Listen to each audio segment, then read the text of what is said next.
Bom, deixe eu me apresentar. Eu sou Milady Gopper e estou agora neste canal na versão agrônomo concursado.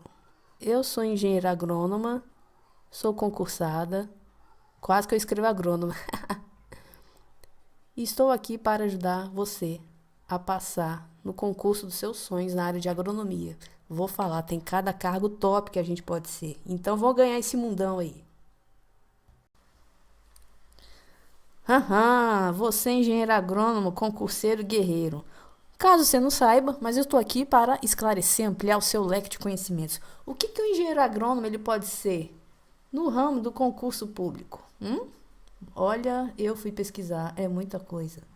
Ele pode ser perito da PF, que é um salário maravilhoso, 22 mil, analista do MPU, esses outros aqui que você vai ler, Conab, pode ser o chefão lá da Conab, Companhia Nacional de Abastecimento, analista científico do Ministério Público de São Paulo, mas cada estado pode ter um Ministério Público e cada Ministério Público pode ter o seu analista, seu chefão lá da CETESB e da CEAGESP.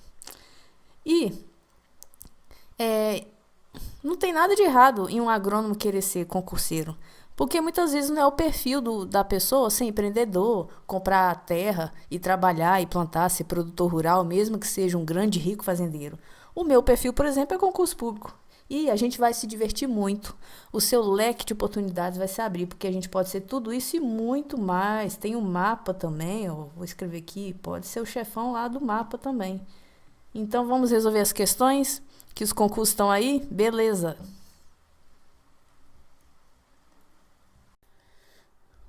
O assunto do vídeo de hoje é receituário agronômico e agrotóxico. Nós temos uma pequena legislação sobre o assunto, uma lei e 2 decretos. E aqui nesse vídeo eu quero falar dos decretos. As pegadinhas que as bancas gostam de dar. Primeiro vou falar também um pouco do meu estilo para vocês. Eu sou bem prática, bem objetiva. Eu não leio uma lei inteira para depois fazer exercício sobre ela. Eu faço os exercícios e vejo, ele está cobrando mais artigo tal, assunto tal. Aí eu vou direto nesse ponto, que a gente faz muitas provas e tem uma noção das tendências. Então, eu quero falar para vocês, até porque é bom saber a fonte, do decreto 4074 de 2000. O que ele nos diz que cai em prova? Porque nem tudo que essas leis dizem a banca cobra, né? Isso em todos os assuntos. Que o usuário, ele deve devolver as embalagens de agrotóxicos lavadas com a tríplice lavagem em até 1 ano. Ou por assim, devolver em até 1 ano. Você já sabe que é a embalagem. Se ele quiser devolver antes, melhor ainda. Ainda no artigo 53, em outro inciso lá, ele fala que quando ele devolve, ele recebe um comprovante de devolução e ele deve guardar esse comprovante por 1 ano para fins de fiscalização.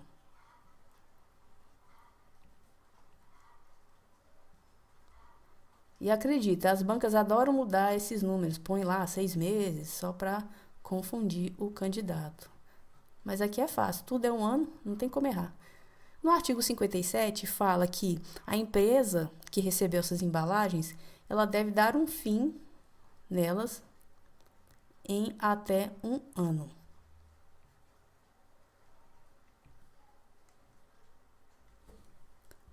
Ela pode incinerar, por exemplo, eu acho que é isso que elas fazem. Que elas fazem. Dá um fim até 1 ano. E aí o meio ambiente agradece. Isso cai bastante em questão de concurso. Não importa a banca e nem importa o cargo que você vai ser, do que eu falei agora há pouco. Outra coisa importante de legislação que eu quero falar é sobre o outro decreto. Esse decreto é o maior dos 3, dos 2, e maior que a lei. Até o número dele é grande. O decreto, ele fala uma coisa muito simples, que você já sabe, mas para quem gosta de saber a fonte, o número do decreto é esse aqui. de 1990. Reparem que ele é mais novo que a lei. A lei 7.802, ela é de 89 e esse decreto é de 90, então vale o que está falando nele. Fala que o receituário agronômico ele deve ser feito em 5 vias.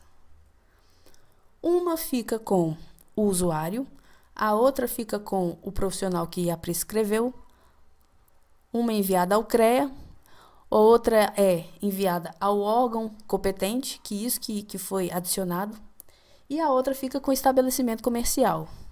Não importa saber a ordem, não, só você saber que uma fica com cada uma. Então, sabendo disso, isso é o necessário para a gente fazer as questões de hoje. Vamos lá.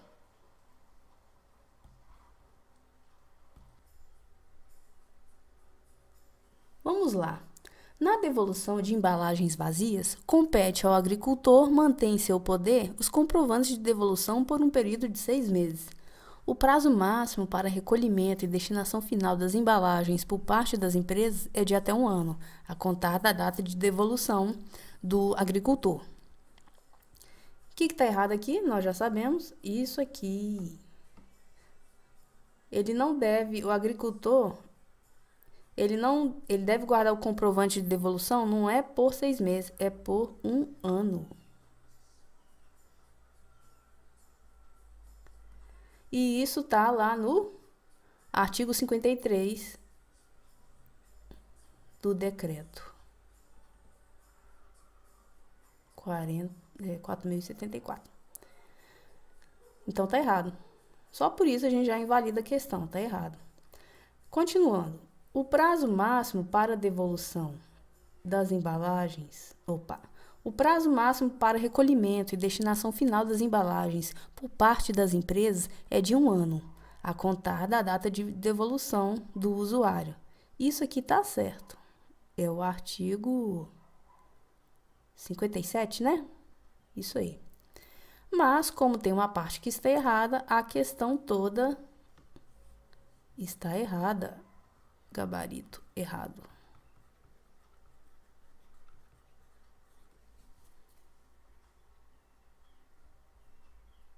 Segunda questão, também da CESP. O principal objetivo do receituário agronômico é identificar quem vende e quem compra agrotóxicos e afins. Desse modo, o uso do receituário agronômico permite determinar as regiões ou locais onde o referido receituário é adotado pelos agricultores. Olha, de fato, permite, mas esse não é o objetivo principal. Não é o objetivo principal. Então a resposta está errada, já vou falar. Vamos corrigir a questão. Qual é o objetivo principal do receituário agronômico? Vamos escrever aqui embaixo. Tcharam! Para ganhar tempo, né? Então a questão está errada. Cadê? Cadê a canetinha? Tem hora que ela me dá uns migué. A questão está errada. Corrigindo a questão, é isso que... Esse que é o objetivo principal do receituário agronômico. E ela também nos dá uma informação importante, que pode cair em prova. Só pode ser receitado por engenheiro agrônomo ou florestal registrado no CREA. Não pode ser receitado por técnico agrícola. Próxima questão. E a receita agronômica deve ser expedida em 4 vias. A primeira, permanecendo em poder do estabelecimento comercial, a segunda com o usuário, a terceira com o profissional que prescreveu e a quarta com o Conselho de Engenharia, Arquitetura e Agronomia, né? Ou seja, o CREA. E aí? Vocês já sabem a resposta, né? Tcharam! Está errada, que não são 4 vias, são 5 vias. E tá faltando quem aqui? A quinta via, ela fica com quem? Com o órgão estadual competente para fiscalizar. Então, faltou falar. Então, corrigindo, não são 4 vias, são 5, sendo que essa quinta via, ela fica com o órgão estadual competente aí para esta área. Então a questão está errada e agora nós sabemos o porquê.